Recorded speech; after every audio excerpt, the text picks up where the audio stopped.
talk to you about your potential and to really, spend a couple of moments and to really consider that process for all of us. To hold up the mirror for just a moment, hopefully over these next few minutes, and really show you what it is that you're truly capable of.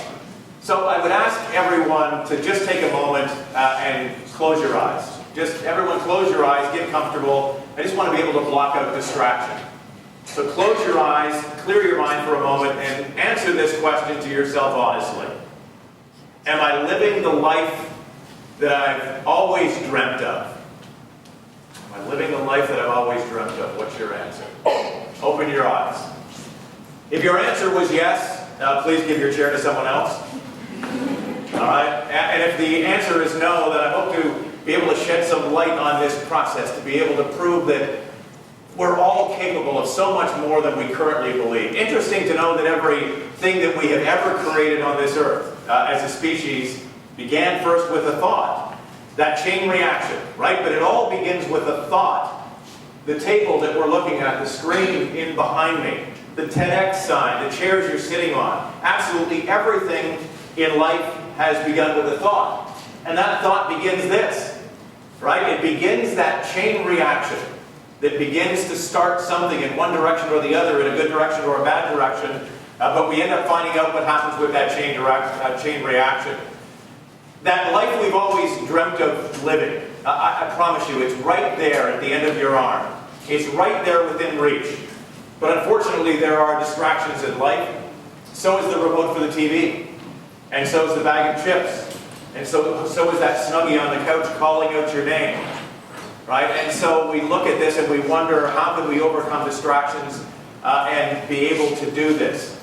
As a species, as human beings, what is it that allows us to create success? Is it great privilege? Is it physical prowess? Is it intellect? Or as my wife says, a great pair of shoes open all doors? Right? What is it that allows us to create great and wonderful success in our lives? It's none of that. And in all of this, it comes down to one magical, incredible, wonderful word, and that word is this. It's choice. And the choices that we make that take us in one direction or another, we make the wrong choice and invest in the wrong activity.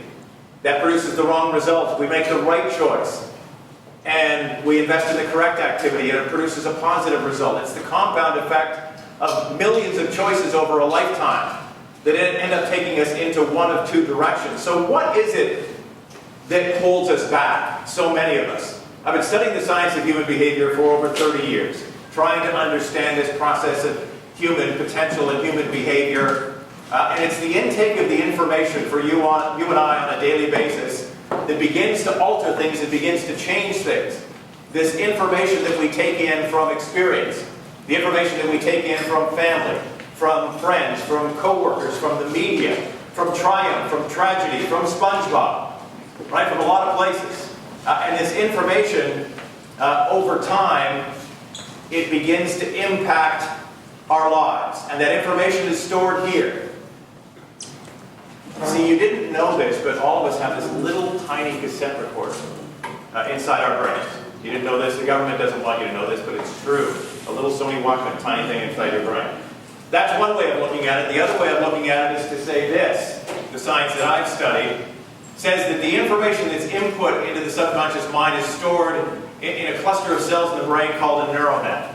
And these neural nets, this cluster of cells, are held together with a synapses. And the more often that we input information into these files, the larger the file becomes. And the more accessible it becomes every time we have a thought, and every time we take action. We go inside the subconscious mind, open the files from past experience and say, what do we know about this? We're not aware that we're doing it. But in a millisecond, every thought, every action, zip, zip, zip, zip, zip, back and forth into the subconscious mind. And it's directing us to take action or make decisions based on the information that's in the files. But here's the most interesting part of this process, is that it doesn't matter if the information that's in the files is true or not. It's irrelevant. Whatever information is in there, we will act as if it is true. You can access the file, and that file says that little tiny spider over there is the most feared creature on the face of the earth. And that's how we will act and interact. We're getting ready to get on the airplane to go on vacation down to Florida. And the brain says the plane's going to crash without actually accessing the true information if you looked it up. And the true information says you were 600 times more likely to die in your car on the way to the airport. Yet we fear that. Whatever information we access, that Donald Trump is a wonderful and faithful husband, right? Eventually, that information, we will begin to believe it to be true. And therein lies the challenge for all of us, is that that information again and again and again, it begins to write our story. It begins to define who we are. It begins to make us believe this, that we have this screenplay. And we do, in this screenplay that says, it's the story of you written by the world, by Limitation Films, all rights reserved, with the intention of eliminating choice. This screenplay says every day, you can have this, but you can't have that. You can go here, but you can't go there. You can become this, but you can't become that. And it ends up putting us in a box with walls that don't exist, but we create them mentally. And we believe in those limitations. Let me share just a passage from a story to give you an idea of these limitations and how powerful they are and what they can do to us. So, the story goes, the farm was home for the first 5 years of life. Barns lined the circular drive that bordered the field, stretching back over the fields to a pond at the back of the property. Those first 5 years were great. Life filled with parties and Christmas trees and laughter and love. Financial ruin led to poverty, a father who was absent save to violence and fear, a mother consumed by alcohol to numb her pain. It was a fall day, and colored leaves bounced across the road in front of the house as he got off the bus alone. The front door was locked. This was not the kind of house you lock. Peering through the diamond-shaped window at the front door, you could see the outline of his mother's body lying face down in a pool of blood spreading out around her head, around the linoleum floor beneath. He panicked and ran around the back to get in. Shaking, he called a neighbor who lived a half a mile away, who was a nurse. She came over and thankfully found it was not a suicide threat that was made good on, that he heard all the time. She had merely gotten drunk again, fallen, hit her nose on a coffee table, bled everywhere, and passed out. Many more days like these led to him running away and living homeless on the streets. Being homeless and alone was so much better than this. That was my story. And that was my screenplay. And you know what the reality is? Is that in that time, I believed that was my life. I believed I was, the homeless kid. We were not picked as the doctors and lawyers and leaders of industry. We were picked as the kids who might get a job in manual labor, or might stay out of jail, or might stay alive. And sometimes the right people and the right words will come along. They can share something with you and make you see something in yourself. I'm hoping to help you to see something in yourself you didn't see when you walked in here tonight. Age 16, I left high school because I had to eat. And they sat me down with the guidance counselor, Mr. Gretzinger, might have been one of the first men that ever believed in me. And he tried for an hour to talk me out of going, and he couldn't. And I was walking out the door, and he stopped me and he said, "Randy, I want you to know something." I said, "What's that?" He said, "I want you to know that where you are now has nothing to do with where you can go." And I'll be honest, I tell that story and people are just, wow, that's incredible. There were no harps playing, no angels, no angels singing. I shook his hand and I thanked him, and I walked out the door and began my life in manual labor. And for some reason, and I'm so thankful, I've shared his words with hundreds of thousands of people. They kept coming back, and I started wondering after a while, what if he's right? What if I'm not stuck? Right? He said, "Look, kid, I can't change what happened yesterday, but tomorrow is a choice. You can move it, you can make a choice to begin that chain reaction to change things." And so, nothing changes on a dime, but I started out in manual labor jobs, and that eventually led into a career in sales for a few years, and then to making a phone call at age 28 to do something I wanted to do my whole life as a kid, which was to be the guy on the radio. And I made a phone call at age 28 that started a career at $4.25 an hour at a little station up in Barrie that led to a 20-year career in broadcasting that ended at CFRB 1010 in Toronto, the #1 station in the country. And then off to spend a year hosting my own show at Global Television, and then 16 years ago to doing this. That was a great run, a great, exciting time. This is the most impactful, wonderful work that I've ever done in my life. Right? To see that light go off in your eyes, and to see you begin to believe, and to start taking action, to begin that chain reaction to move towards something else. Going through the whole process, I mean, it's so easy to tell this story. And the story says, he made it to the #1 station, and all these things happened, and here he is today. Owns this big company, training and development for many of the Fortune 500 companies across the country. But the reality is all through that process, was I scared? Yes. Did I cry? Yes. Did I want to throw in the towel a million times? You bet. Of course, right? I just couldn't imagine not doing this. So I kept going. Maybe I'm just too dumb. But it all came down to a choice. And what I want to tell you tonight is that choice that we make for the story of our lives, and that screenplay. It opens up the door to our potential.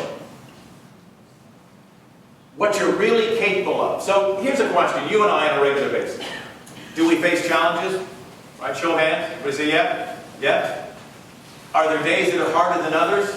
The weather, competition, our own personal energy, finances, all of it, of course. So it's safe to say that we face challenges from time to time. Who here has heard of Elon Musk? I should say, who has not heard of him? I'll go ahead. So here's an example. I want to talk to you about what your potential is. Here's a guy who came to Canada from South Africa with nothing. Started out his life here in Canada, actually started out working for Scotiabank. But he ended up having this dream or dreams of the things that he wanted to do to change mankind. I didn't have those same dreams when I was 18 years old. But his first foray into business was, he said, I want to be able to take money and I want to move it around on the interwebs, on the internet. And the world says, no, see, you can't do that. All the banking regulations, it is not possible. You can't do that. He created PayPal. Then he went on to say, we're destroying this earth. If we don't do something with combustion engines, we're going to burn this planet out. I want to build electric cars, he said. The world said, no, see, you can't do that. Those are golf carts. You can't do that. And he started Tesla Motors. Those golf carts, by the way, sold $21 billion worth in 2018. Who's saying he's going to fail now? And they're still saying every day, right? Every day it's the end, it's the end, it's the end. It's like, come on, really? And then he went and said, if we're going to destroy this planet, we need to become a multi-planet species. We need to change this. And so he started a rocket company. And every person in the world said, that can't be done. You cannot compete in the rocket business, building rockets in the United States. You can't compete with the likes of China and Russia and the multi-billion-dollar multinational corporations. But he didn't listen, and he started SpaceX. And they built a rocket, and it blew up. He built another one, and it blew up. And he built another one, and it blew up. And with the last money they had scraped together, all of his life savings from everything, they built one more rocket, and it didn't. And he ended up landing a $1.5 billion contract with NASA. And they're now the #1 supplier of delivering satellites to space, to managing the space station. They've developed a prototype of the first manned mission to Mars. And going through this process, he said, the expensive part of the rocket is the thruster. If we can figure out how to reuse that and bring it back, we can save most of the money. Every physicist in the world said it can't be done. You can't do that. It's not possible. 2 years ago, December the 21st, they landed the first one on a barge in the middle of the ocean. And now well over 80% of the thrusters are brought back. Last month, they landed the first one on the pad it took off from. And they brought the cost of delivering a satellite into space down from $300 million between $6 and $9 million. So here's my point. What was it that allowed him such incredible success in going forward? Who knows? Was it his incredible brilliance and his intellect? Yes, he's a wickedly smart guy. Was it his engineering degrees? Yes, he's great at that. His business acumen? Fantastic. That wasn't it. What allowed him to do this was something that he exhibits greater than any human being I've ever seen on earth. Here it is. It's his raging ignorance of doubt. It is, isn't it? You and I are told on a regular basis that life might be hard, tomorrow might be tough. His entire life, he has been told, Elon, what you're trying to do isn't going to be hard. What you're trying to do is not possible. How would you get out of bed every morning? when every day you were told what you're doing is not possible. But he did. So here's my point. Where you and I sit right now, and what he has created, that chasm in between, that's our potential. I mean that 1,000%. Isn't it true that that raging ignorance of doubt is what has allowed him to continue to move forward? I'm not saying you have to start a rocket company, but you can define your own life and pull it off in any degree you can possibly imagine. And again, all of this for him began with a thought first, and then a choice. He made the choice to be able to move forward regardless of what anyone said in his life was possible. And so, something that was one of those moments in time for me at a large conference a couple of years ago. I was on stage, and we were talking about, the science of human behavior and different things about personal and professional development. And live on stage, it dawned on me, and I shared it with the audience. I said, you know what? And I will with you tonight. You know what I just realized? And I did this on stage live. I said, you know what I just realized? You already are. That person that we're all trying to be, guess what? You already are that person. You don't need to become something else. You don't need someone to give you something else. You already are that person. The only thing that is left, is to what? Is to begin to make the choices. We all know what the choices are that we need to make. To make the choices. To make the choice to go to the gym. Make the choice to call the client. Make the choice to eat the salad. Make the choice to read the books. Make the choice to get the degree. Make the choice to believe in yourself, to look in that mirror in the morning and to know that you're good enough. And you will become the person you've always been deserving of being if you continue to make that choice. And so what I suggest you do every morning, it's a very powerful exercise, whether you do this psychologically or you go and you spend $1.95 and you get a blank book, one of those Hilroy books with blank pages. And every day you open the page and you sit and stare at the page and you realize, you know what? Those writers that have been writing my story, they're fired. They're fired. I am going to pick up the pen and I am going to write the story of my life every day. So I'd ask you to indulge me and stand up. It's great for circulation. All right? And with energy and with enthusiasm, I want you to feel this inside of yourself. Repeat after me. I and only I shall be the author of my magnificent story. Keep doing that. It'll make you unstoppable. Thank you.